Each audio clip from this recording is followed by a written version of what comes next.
आफ्नो पुच्छरमा माकुरा बोकेर हिँडेको जस्तै देखिने यो सर्पको नाम हो स्पाइडर टेल हर्न भाइपर। यो नेपालमा पाइँदैन, यो इरानमा मात्रै पाइन्छ। इरानको नि पहाडी इलाकामा पाइन्छ। सन् 1968 मा यसको डिस्कभर गरिएको भए पनि सन् 2006 मा यसको पुष्टि भएको हो।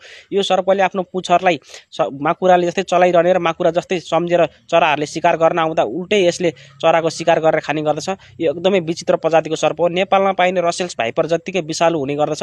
तपाईले पनि दृश्यमा देख्न सक्नुहुन्छ, चराले झुकिएर माकुराको शिकार गर्न जाँदा चरा आफै यस सर्पको शिकार भएको छ।